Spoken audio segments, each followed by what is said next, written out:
Hello विद्यार्थियों, आप लोगों ने समाज विज्ञान के विभिन्न विषय पढ़ते समय जैसे political science, public ad, history, geography, दर्शन शास्त्र, मनोविज्ञान और यहाँ तक कि समाजशास्त्र, इन सब विषयों को पढ़ते समय कुछ ऐसे विचारकों के नाम सुने होंगे जो कि सब विषयों में कॉमन होंगे।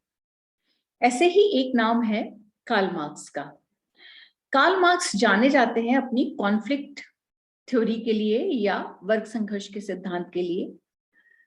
उनका ये मानना था कि जब समाज में वर्गों का उद्भव हुआ है, जब से समाज में क्लास सोसाइटी आई है, तब से समाज दो वर्गों में बटा हुआ है।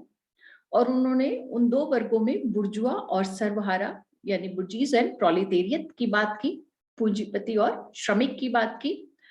और ये दोनों वर्ग जो है अपने अलग अलग हितों के कारण, अलग अलग इंटरेस्ट के कारण जो है आपस में टकराते रहते हैं। और इनके टकराने से समाज में दो वर्गों के मध्य संघर्ष होता है। और दो वर्गों के मध्य संघर्ष होने से समाज में क्रांति या परिवर्तन या आंदोलन होता है, जो समाज, जो सोशल सिस्टम में, जो एग्जिस्टिंग सोशल सिस्टम में बदलाव लाता है। तो मार्क्स की जो थ्योरी है वो बेसिकली वो संघर्षवादी सिद्धांत के नाम से जानी जाती है। मार्क्स ने बहुत सारा कंट्रीब्यूशन दिया। वर्ग संघर्ष का सिद्धांत की उन्होंने बात की, रिलीजन की उन्होंने बात की, उन्होंने एलिनेशन की बात की, जिस टॉपिक को आज हम यहाँ पढ़ेंगे। कॉलेज शिक्षा विभाग राजस्थान की तरफ से मैं समाजशास्त्र विषय में डॉक्टर ज्योति सिदाना, सहायक आचार्य समाजशास्त्र विभाग से। आज हम बात करेंगे एलिनेशन की, अलगाव की, जो कि मार्क्स की एक बहुत महत्वपूर्ण अवधारणा है। एलिनेशन का मतलब दरअसल होता है अलगाव या पृथक्करण। जैसे मैंने शुरुआत में आपको बताया कि मार्क्स ये मानते थे कि जो कैपिटलिस्टिक सोसाइटी है, जो पूंजीवादी समाज है, ये दो वर्गों में बटा हुआ है, एक बुर्जुआ और एक सर्वहारा। बुर्जुआ जो है वो, उसके पास वो हैव्स है, उसके पास बहुत कुछ है या सब कुछ है। और जो सर्वहारा है वो हैव्स नॉट है, उसके पास कुछ भी नहीं है, केवल उसके श्रम के। तो कुछ मोटा मोटा अंतर हमने करने की यहाँ कोशिश की है। जैसे बुर्जुआ, हमने लिखा है कि उत्पादन का स्वामी जो होता है, उत्पादन के साधनों का जो स्वामी होता है, मेनली भूमि और पूंजी का, भूमि का भूस्वामी और पूंजी का पूंजीपति। तो भूस्वामी और पूंजीपति यानी जो ओनर ऑफ प्रोडक्शन है वो कौन है? बुर्जुआ। और सर्वहारा जो है वो गैर स्वामित्व वाला है, उसका इन पर कोई स्वामित्व नहीं होता, इसको हम नॉन ओनर बोलते हैं। इसका बुर्जुआ जो है वो वेल्थ पे स्वामित्व रखता है। जैसे मैंने कहा, भूमि और पूंजी का जो स्वामित्व होता है वो किसके पास होता है? बुर्जुआ के पास, है ना, जिसको आप शासक वर्ग कहते हैं। और सर्वहारा जो श्रमिक वर्ग जिसके अंतर्गत आता है, वो सिर्फ अपने श्रम का मालिक है, श्रम का स्वामी, उसके पास श्रम के अलावा और कुछ नहीं है। दूसरी तरफ देखिए कि बुर्जुआ जो है अधिकांशतः इसमें अपर क्लास और मिडिल क्लास यानी उच्च वर्ग और मध्य वर्ग के लोग शामिल होते हैं। और सर्वहारा में निम्न वर्ग या श्रमिक वर्ग के लोग शामिल होते हैं। पूंजीपति में, समाज में जो बुर्जुआ है वो एक तरह से देखा जाए तो पावरफुल है। क्यों है पावरफुल? क्योंकि भूमि और पूंजी पर उसका स्वामित्व है, वो उच्च वर्ग में आता है और बहुत हद तक, कुछ हद तक वो मध्य वर्ग का भी हिस्सा है। उसका एक ही उद्देश्य होता है, to earn more and more profit. और सर्वहारा का जो उद्देश्य होता है वो होता है अर्न मिनिमम वेजेस, कि मैं जितनी मेहनत करता हूं मुझे मेरी लेबर के अनुसार, मेरे श्रम के अनुसार मिनिमम वेजेस तो है वो मिले। पूंजीपति समाज में जो बुर्जुआ वर्ग है वो एक्सप्लॉइटर होता है, यानी वो अपने अधीनस्थ काम करने वाले लोगों को, जिसको हम प्रोलेटेरियट या सर्वहारा कह रहे हैं, चाहे वो मेंटल लेबर हो या फिजिकल लेबर करने वाले लोग, उनको एक्सप्लॉइट करते हैं, उनका शोषण करते हैं। जबकि सर्वहारा जो है वो एक्सप्लॉइट होता है, शोषित होता है। इसीलिए बुर्जुआ को हम हैव्स और सर्वहारा को हम हैव्स नॉट कहते हैं, जिसके पास सब कुछ है और जिसके पास कुछ नहीं है। अगर भूमि और पूंजी ना हो बुर्जुआ की, तो सर्वहारा का श्रम जो है वो वेस्ट हो जाएगा, वो उसका कुछ उपयोग नहीं हो पाएगा। तो इसलिए जो शक्तिशाली है वो बुर्जुआ है, इसीलिए वो शासक है, इसलिए वो हैव्स है, इसीलिए वो रूलिंग क्लास पर या हैव्स नॉट पर या को शोषित करता है, एक्सप्लॉइट करता है। ये जो पूंजीपति समाज की एक कैपिटलिस्ट सोसाइटी की एक फीचर्स है, बहुत इंपॉर्टेंट फीचर है कि दो वर्ग हैं और दोनों के आपने देखा कि उनकी ओनरशिप असमान है, इनइक्वल है, उनका जो पोजीशन है वो इनइक्वल है, और इसी कारण उनके इंटरेस्ट भी अलग अलग हैं, उनकी क्लासेस अलग अलग हैं, उनकी प्रतिष्ठा अलग अलग है, उनकी पावर उनके पास अलग अलग है, और दोनों के हित अलग होने के कारण, इंटरेस्ट होने के कारण क्लैश ऑफ इंटरेस्ट होता है, उन हितों में संघर्ष होता है, और हितों में संघर्ष होने के कारण ही समाज में द्वंद्व की स्थिति या संघर्ष की स्थिति या क्रांति आंदोलन की स्थिति आती है और समाज में परिवर्तन होता है। तो ये तो एक पूंजीपति समाज, जब से ये पूंजीपति समाज आया तो मैकेनाइजेशन हो गया लेबर का, श्रम का मशीनीकरण हो गया। अब इसको थोड़ा सा हम और अच्छे ढंग से समझने की कोशिश करते हैं। पहले देखिए, जब मशीनें नहीं थी, जब मैकेनाइजेशन ऑफ लेबर नहीं हुआ था, मशीनें नहीं आई थी, औद्योगिक क्रांति नहीं हुई थी, तब क्या होता था कि हाथ से जो है वो चीजें बनाते थे। जैसे ये एक आपके सामने एक पिक्चर है, ये मिट्टी के बर्तन बनाने की एक पिक्चर है। तो इसमें हमने दिखाने की कोशिश की है कि व्यक्ति जो क्ले पॉटरी बना रहा है, यानी मिट्टी के बर्तन बनाता है, आपने देखा होगा, आप कभी गांव की तरफ गए हो तो आपने देखा होगा कि मिट्टी के दिए, मिट्टी के घड़े, सुराही, कलश और मिट्टी के बर्तन, ये बनाने के काम जो है पॉटर करते हैं। और ये जो बर्तन बनाते हैं, ये अपने हिसाब से जो इनके टैलेंट होता है, इनमें जो इनकी रुचि होती है, जिसको ये पसंद करते हैं, उसके अकॉर्डिंग ये उस बर्तन को शेप देते हैं, उस चीज बनाते हैं। यानी अपनी खुशी से, जिसमें ये खुशी महसूस करते हैं, इनका जो इंटरेस्ट होता है, जो इनका टैलेंट होता है कुछ स्पेसिफिक तरीके से किसी चीज को डिजाइन करने का, ये उस तरह से करते हैं। तो हमने ऊपर देखिए एक इसको एक दिया, टैगलाइन भी दी है कि लोग मेरे द्वारा बने मिट्टी के बर्तन बहुत पसंद करते हैं और मैं अपना टैलेंट उनसे साझा करके खुशी भी महसूस करता हूँ। तो जब हाथ से काम होते थे, मशीनें नहीं थी, तो श्रम का जो सिंपल डिवीजन ऑफ लेबर था, और व्यक्ति अपने इंटरेस्ट से, अपनी रुचि से चीजों को शेप देता था, आकार देता था, और अपने टैलेंट को लोगों में व्यक्त भी करता था, उनसे साझा करता था। ठीक है, तब वो इंजॉय करता था अपने श्रम को, अपने लेबर को इंजॉय करता था। दूसरी पिक्चर में देखिए, हमने लिखा है कि श्रम का मशीनीकरण हो गया, यानी हमारे श्रम पर अब मशीनों का कब्जा हो गया। जब इंडस्ट्रियलाइजेशन हुआ, यानी औद्योगिकीकरण हुआ, मशीनें आई, तो मशीनों के द्वारा अब वो जो काम हाथों से होता था, वो अब मशीनों से होने लगा। अब मशीन में एक क्लियर कट गाइडेंस के हिसाब से करना होता है, उसमें मिट्टी डाली, वो अपने आप जो उसका डिजाइन होता है वो उसके आकार से चीजों को शेप देता है। आप और मैं उसमें कुछ नहीं कर सकते, यानी जो लेबरर है, जो व्यक्ति है, वो उसको डिजाइन नहीं कर सकता। जो मशीन में सेट पैटर्न है एक डिजाइन का, वो उसमें बस सिर्फ मिट्टी डालेगा और उसको ऑन करेगा, और वो एक सेट पैटर्न में वो बर्तन या वो कलश या वो दिया बनकर बाहर आ जाएगा। तो पहले जो लेबर था, ये श्रम था, उस पर उस व्यक्ति का कब्जा था, जो श्रम का मालिक है। तो वो अपने श्रम के, अपनी रुचि के हिसाब से, अपने टैलेंट के हिसाब से उसको डिजाइन करता था, और उसको डिजाइन करने में उसे खुशी महसूस होती थी कि ये चीज मैंने बनाई है, क्योंकि उसको बनाने में उसका जो वो दिल से हर काम करता था, जिसमें उसको अच्छा लगता था। लेकिन धीरे धीरे मशीनों के आने की वजह से उसके श्रम पर भी कब्जा किसका हो गया? मशीनों का। अभी हमने पहले पढ़ा कि श्रमिक के पास केवल श्रम है ना, और जो पूंजीपति है या बुर्जुआ है, उसके पास भूमि है और पूंजी का स्वामित्व है। तो धीरे धीरे मशीनीकरण के बाद या औद्योगिक क्रांति के बाद तो श्रम पर भी मशीनों का कब्जा हो गया, यानी श्रमिक का कब्जा नहीं हुआ। तो इससे क्या होगा, यानी मेरे पास केवल एक ही चीज थी और उस पर भी अगर किसी और चीज का कब्जा हो जाए तो क्या होगा? जो स्थिति उत्पन्न होगी वही एलिनेशन है, वही अलगाव है।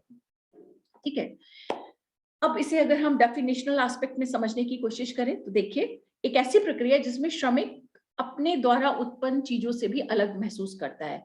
यानी अब मैं जो भी चीज, मैं पेंटिंग बनाती हूँ, ड्राइंग करती हूँ, या मैं कोई बर्तन बनाती हूँ, मैं कोई कुछ भी मैं ऐसा काम करती हूँ जिसमें मुझे खुशी मिलती थी, जो मेरा टैलेंट था, मेरा इनर टैलेंट था, मेरी खूबी थी, वो धीरे धीरे धीरे क्या हो रहा है, उससे मैं स्वयं को जब अलगावित महसूस करती हूँ, अलग पृथक महसूस करती हूँ, अजनबी महसूस करती हूँ, तब वो स्थिति अलगाव है। जैसे अभी पुराने पिक्चर में आपने देखा कि श्रम, जो मनुष्य पॉटर था, वो अब मशीनों से पॉट बनने लगे, तो धीरे धीरे मशीनों से पॉट बनने के कारण उसकी जो इंटरेस्ट था, उसकी रुचि थी, उसकी कला थी, वो धीरे धीरे धीरे साइडलाइन हो गई और जो स्थिति उत्पन्न हुई वो अलगाव है। तो मनुष्य का जब अपने स्वभाव से, समाज से अलगाव हो जाता है, अपरिचित महसूस करता है, वो सिर्फ एक क्लियर कट गाइडलाइंस पे चलता है, एक निर्देशन के अनुसार काम करता है, उसे ये करना है, ये करना है, ये करना है, अपने मन से, अपनी इच्छा से, अपनी विलिंगनेस से वो कुछ नहीं कर सकता। तब ऐसी स्थिति में वो अपने आप को पावरलेस और मीनिंगलेस महसूस करता है। यही स्थिति जिसमें वो पावरलेस है, मीनिंगलेस है, अपनी चीजों से पृथक है, अपने इंटरेस्ट से पृथक हो गया, अपने श्रम से पृथक हो गया, तब उस स्थिति को मार्क्स ने अलगाव की स्थिति कहा। अब अलगाव जो है, मार्क्स कहते हैं कि इस पूंजीवादी समाज में अलगाव को हम 4 स्वरूप में देख सकते हैं, यानी 4 प्रकार की चीजों से आप अलगावित महसूस करते हैं, या कहना चाहिए कि अलगाव के 4 स्वरूपों की हम यहाँ चर्चा कर सकते हैं। पहला है श्रम से अलगाव, जिसका उदाहरण अभी आपने देखा। श्रम से अलगाव, एलिनेशन फ्रॉम हिज लेबर। श्रमिक जो होता है वो अपनी रुचि के हिसाब से काम करता था, आवश्यकता पड़ने पर काम करना पड़ता है उसे।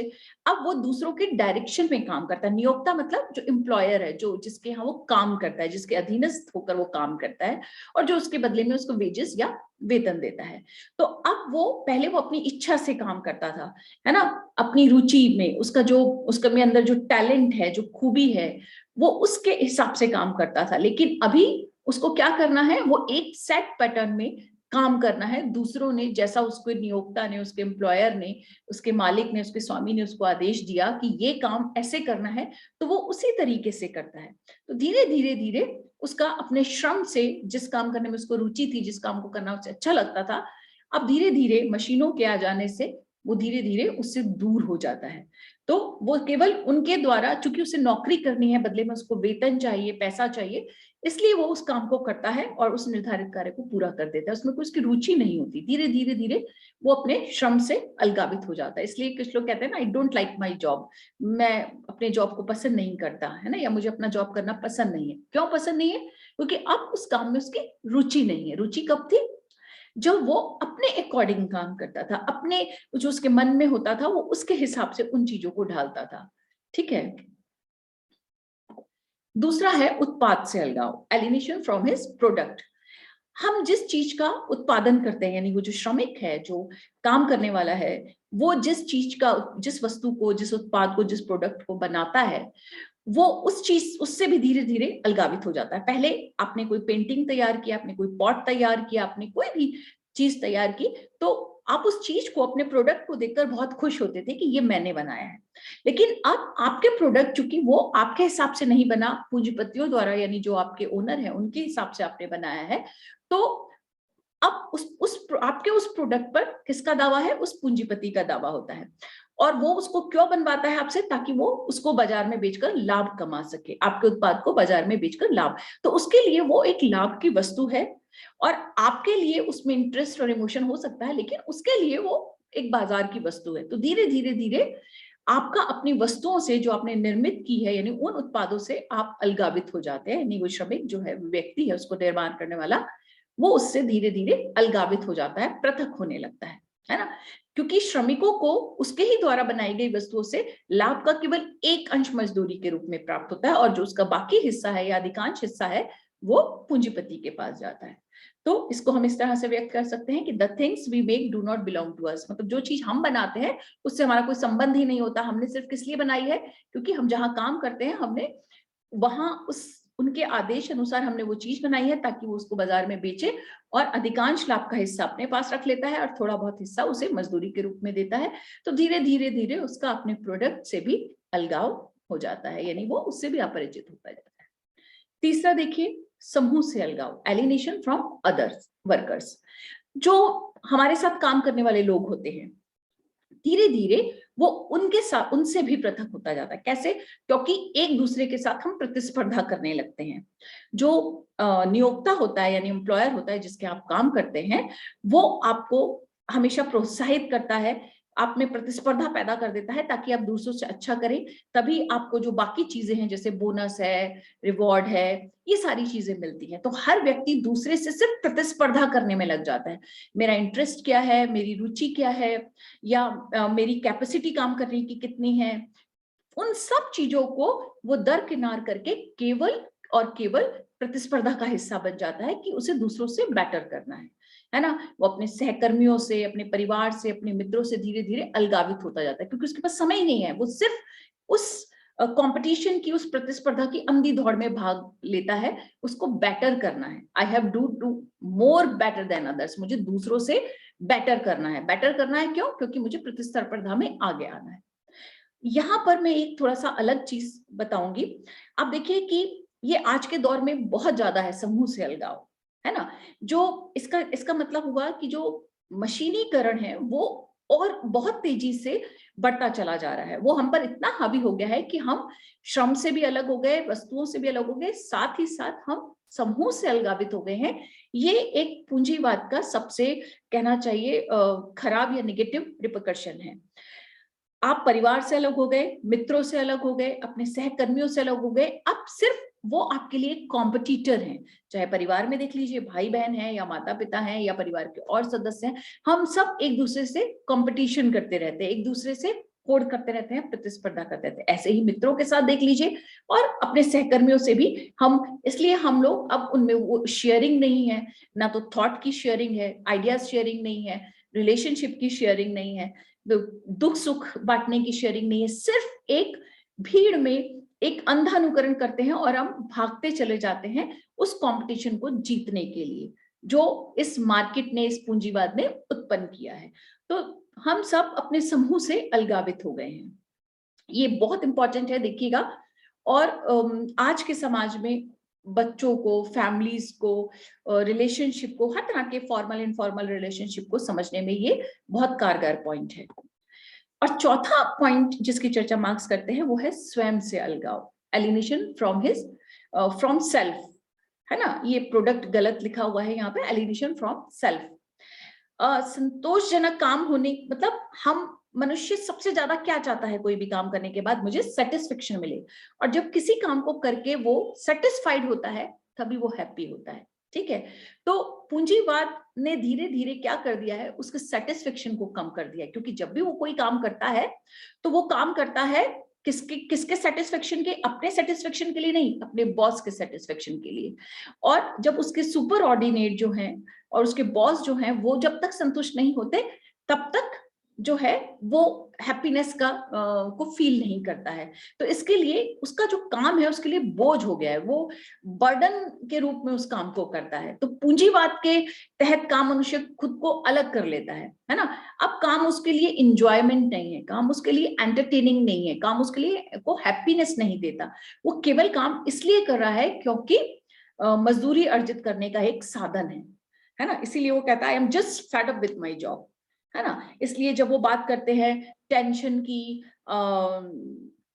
टेंशन हो रहा है मुझे, स्ट्रेस हो रहा है मुझे, है ना, कभी कभी वो आक्रामक हो जाता है, ये सारी चीजें दर्शाती हैं कि वो एलिनेशन फ्रॉम सेल्फ है। इसको एलिनेशन फ्रॉम सेल्फ पढ़िएगा, ये प्रोडक्ट के साथ नहीं है ना, ये गलत टाइप हो गया है। चलिए, अब 4 प्रकार के अलगाव को समझने के बाद कि हम 4 प्रकार से एलिनेटेड होते हैं। हम समूह से अलगावित होते हैं, स्वयं से होते हैं, श्रम से होते हैं और अपने द्वारा बनाई हुई वस्तु से यानी उत्पाद से भी हम अलगावित हो जाते हैं। और ये सब पूंजीवाद का ही रिपरकशन है, उसके ही निगेटिव इम्पैक्ट है कि हम धीरे धीरे हर एक से अलग होते जाते हैं, सिर्फ प्रतियोगिता और प्रतिस्पर्धा का हिस्सा बनते चले जाते हैं। अब आपको ध्यान होगा, नहीं ध्यान तो एक बार इसे गौर से पढ़िएगा और सुनिएगा कि मार्क्स और दुर्खीम ये 2 विचारक हैं, 2 समाजशास्त्री हैं। मार्क्स ने चर्चा की थी एलिनेशन की, अलगाव की, और दुर्खीम बात करते हैं एनोमी की। एनोमी जिसको हम नियमहीनता कहते हैं।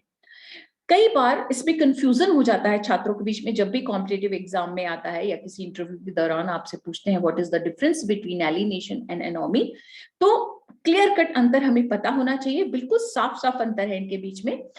जब व्यक्तियों को उनके स्वभाव के व्यक्ति को उनके आवश्यक पहलू से या उनके स्वभाव से या समाज से या समूह से या स्वयं से पृथक्करण की बात करते हैं, अपरिचित होने की बात करते हैं, उससे अलग होने की बात करते हैं, तब एलिनेशन की स्थिति उत्पन्न होती है। यानी जब हम खुद से, अपने किसी स्वभाव से, अपने श्रम से मित्रों से, परिवार से पृथक हो जाते हैं, अलग हो जाते हैं, अपरिचित हो जाते हैं, एस्ट्रेंजमेंट की स्थिति उत्पन्न हो जाती है, तब व्यक्ति स्वयं को शक्तिहीन मानने लगता है, अर्थहीन मानने लगता है कि मैं अर्थहीन हूं और शक्तिहीन हूं, इस धरती पर बोझ हूं। वो स्थिति अलगाव कहलाती है। समझ में आ गया? हर चीज से पृथक हो जाना, सेपरेट हो जाना, सेपरेशन हो जाना। और एनोमी क्या है? दुर्खीम ने एनोमी की जब चर्चा की थी, वो कहते हैं कि एनोमी का मतलब हुआ कि जो समाज में नियम है, मानदंड है ना, प्रतिमान है, नॉर्म्स हैं, वैल्यूज हैं, उनका जब विघटन हो जाता है या जब उनका उल्लंघन होता है, तो जो स्थिति उत्पन्न होती है वो नियमहीनता कहलाती है। यानी नाम में ही यह है नियमहीनता, यानी नियमों का उल्लंघन या नियमों का विघटन हो जाना।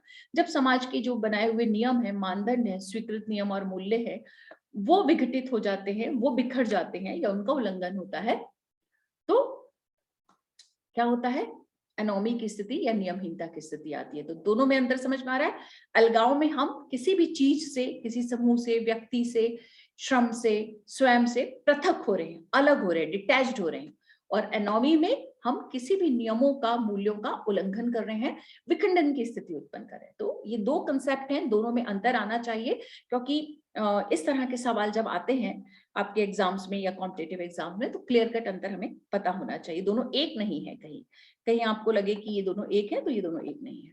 चलिए, अब हम बात करेंगे जो हमने पढ़ा कि एलिनेशन क्या है, एलिनेशन के स्वरूप क्या है, उसी को जरा एक बार हम ब्रीफ में समझने की कोशिश करेंगे। हमने पढ़ा कि औद्योगिक क्रांति के बाद जो मशीनें आई, यानी एडवांस टेक्नोलॉजिकल एडवांसमेंट हुआ, हर काम तकनीक से होने लगा, जो कि पहले हाथ से होता था।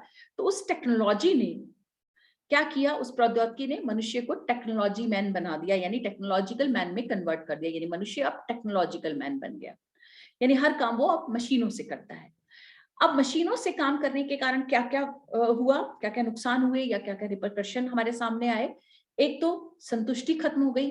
जो काम आप हाथ से करने में एंजॉय करते थे, है ना, आपने देखा होगा, अगर आपको कभी पुरानी फिल्में देखिएगा, अगर आप पुराना कभी आपने अपने बड़े बूढ़ों से नहीं सुना हो, अपनी फैमिली में बड़े बुजुर्गों से, तो आप कभी फिल्मों में देखिए कि जब खेती होती थी तो लोग गाने गा रहे हैं, है ना, धान काट रहे हैं, बीज डाल रहे हैं, गाने गा रहे हैं, डांस कर रहे हैं, है ना। पुरानी फिल्मों में आपको ये सब देखने को मिलता था। आजकल आप खेतों में जाओ तो कटाई, बुआई, ये सब कौन कर रहा है? मशीनें कर रही है। पानी डालने का काम, केमिकल छिड़कने का काम, ये सारे काम मशीनों से हो रहे हैं, और एक आदमी ये सारे काम मशीनों के माध्यम से कर सकता है। और पहले पूरा का पूरा परिवार, गांव उस काम में लगता था, और जब ग्रुप में हम कोई काम करते थे तो उसको एंजॉय करते थे, गाकर बजाकर, अपनी अपनी कल्चर को रिफ्लेक्ट कर कर, अपने इमोशंस को रिफ्लेक्ट करके हम उस काम को करते थे। तो जब आप अपने इमोशंस के साथ किसी काम को करते हो तो आप उसको एंजॉय करते हो, हैप्पीनेस को रिफ्लेक्ट करते हो, है ना, आनंद होता है, खुशी होती है वहां पर टेक्नोलॉजी ने मनुष्य को टेक्नोलॉजिकल मैन में कन्वर्ट कर दिया। तो उससे क्या हुआ कि वो जो सारे हमारे इमोशंस थे वो गायब हो गए। तो सेटिस्फेक्शन, संतुष्टि नहीं मिलती, ठीक है। अब आपकी तो क्रिएटिविटी नहीं है, तो आपने क्या किया? आपने बस उस मशीन को ऑन किया, उसमें प्रोडक्ट को डाला, रॉ मटेरियल को डाला, और वो अपने अकॉर्डिंग, जो उसका सेट पैटर्न है उस मशीन का, वो उसके अकॉर्डिंग उस उत्पाद को बना देता है। तो अब एंड ऑफ सेटिस्फेक्शन हो गया, एस्थेटिक सेंस खत्म हो गया, क्योंकि ना तो आपकी रुचि है, ना अपने मन पसंद आप उसको डिजाइन बना सकते हैं। जो आप में महारत है, जो आपके पास एक्सपर्टाइज है उस काम को करने की, वो आप उसका यूज नहीं कर सकते। कमिटमेंट भी अब खत्म हो गया। अब तो लगता है बस मशीन चलानी है और काम खत्म करना है। जब तक आपके 5 घंटे, 6 घंटे, 8 घंटे की वहां पर ड्यूटी है, आप उस काम को करते हैं, और आपका उससे कोई ना तो अटैचमेंट है, ना ही उसमें कोई एस्थेटिक सेंस बचा है, और ना ही हमारा अब उस चीज से कोई कमिटमेंट है। हम सिर्फ उसको रोजमर्रा के काम के रूप में उसको करते हैं। इन सब का प्रभाव, असर क्या होता है कि क्रिएटिविटी, हमारी इमेजिनेशन, इनोवेशन, ये सारी चीजें भी धीरे धीरे खत्म होती चली जा रही हैं, क्योंकि हम एक गाइडेंस के अनुसार, एक सेट पैटर्न के अनुसार चीजों को करते हैं। जो जो हमें निर्देश मिलते हैं उसके हिसाब से हमने चीजों को तैयार करना है, क्योंकि मार्केट में जो डिमांड है, या मार्केट में जो चीज ज्यादा बिकती है, जिससे ज्यादा प्रॉफिट जो है वो ओनर कमा सकता है, वो उस चीज को तैयार करने का आपको निर्देश देता है। तो मार्केट ओरिएंटेड या प्रॉफिट ओरिएंटेड जब प्रोसेस होती है, तब धीरे धीरे धीरे इन सब चीजों में कमी होती चली जाती है, या ये सारी चीजें हैं, सेटिस्फेक्शन है, एस्थेटिक सेंस है, कमिटमेंट है, क्रिएटिविटी है, समाप्त होती चली जाती है। और क्या होता है मनुष्य अपना जो स्वाभाविक नेचर है, जो स्वाभाविक क्रिया है उसको करने की, वो भूल जाता है, इमोशंस खत्म हो जाते हैं, उसकी स्किल को जाम लग जाता है, उसकी स्किल को इसके जो कौशल है उसके अंदर, जिस किसी भी काम को करने की जो विशेषज्ञता है, उसके पास एक्सपर्टाइज है, वो भी धीरे धीरे समाप्त होने लगती है या वो उसको भूलने लगता है ना। उसकी जो कला है, आप देखिए बहुत सारी ऐसी कला है, हम अगर भारत की बात करें, अपने देश की बात करें, तो बहुत सारे गांव में और बहुत सारे लोग ऐसी ऐसी जगहों में लोगों के पास कला थी। जैसे आप राजस्थान में देखिए फड़ पेंटिंग लोग बनाते थे, है ना, स्पेसिफिक पेंटिंग हुआ करती थी फड़ पे, और लोग जो भी अपनी कल्चर थी उसके अकॉर्डिंग पेंटिंग्स बनाते थे, और फिर जो गायक होते थे वो उनके माध्यम से लोगों के बीच में अपनी कल्चर को प्रचारित करते। अब धीरे धीरे वो सब गायब होती जा रही है।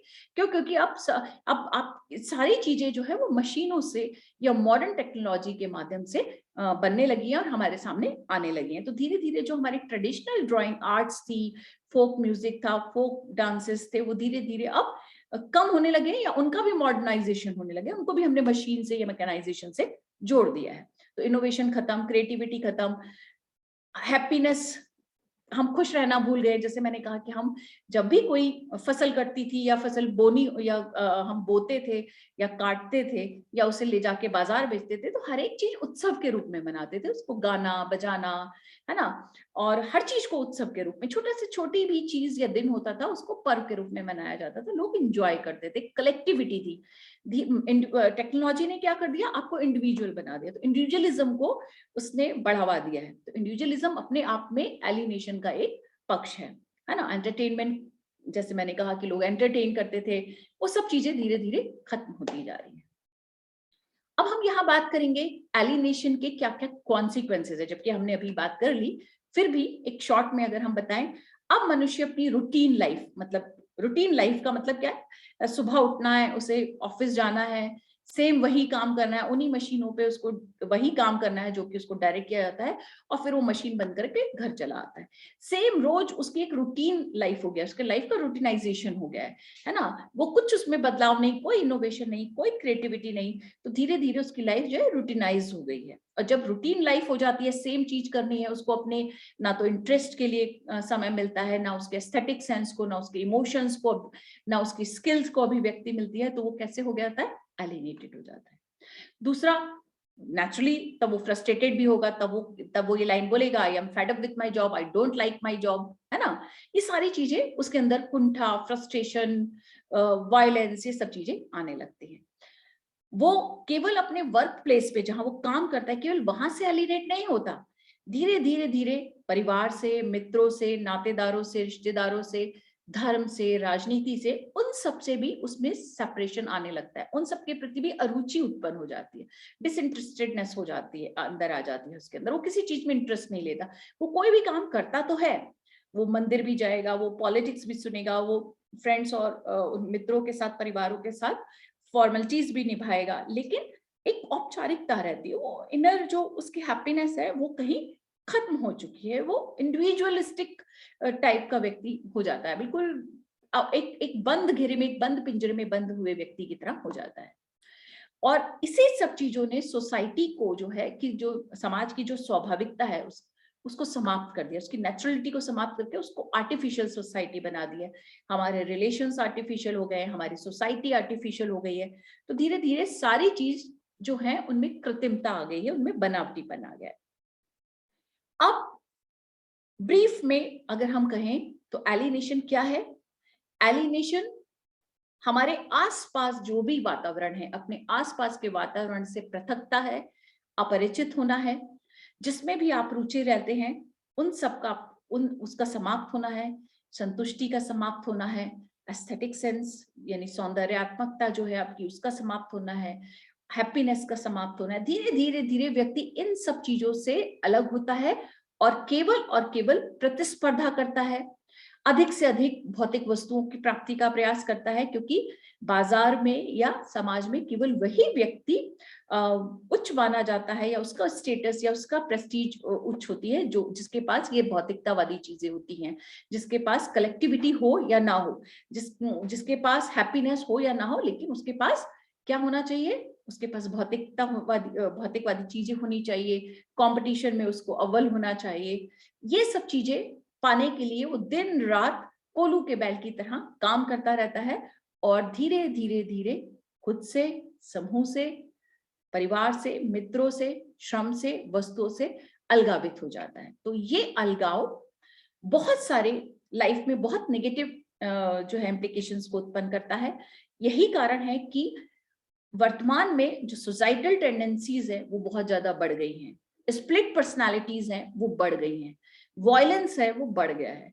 तो ये सब चीजें समाज में बढ़ने का एक कारण ये भी है कि हम हर एक चीज से अलगावित होते जा रहे हैं। और तो और जो हैप्पीनेस इंडेक्स है, अगर पिछले कुछ सालों का हम देखें तो हैप्पीनेस इंडेक्स में भी धीरे धीरे धीरे हम बहुत नीचे जाते जा रहे हैं अन्य देशों की तुलना में। रीजन कि एलिनेशन ने अपना जो प्रभाव है वो जमाना शुरू कर दिया है। कोई भी सवाल पूछने के लिए आप स्वतंत्र हैं, चैट बॉक्स में आप सवाल लिखिए और समय रहते आपको उत्तर दिया जाएगा।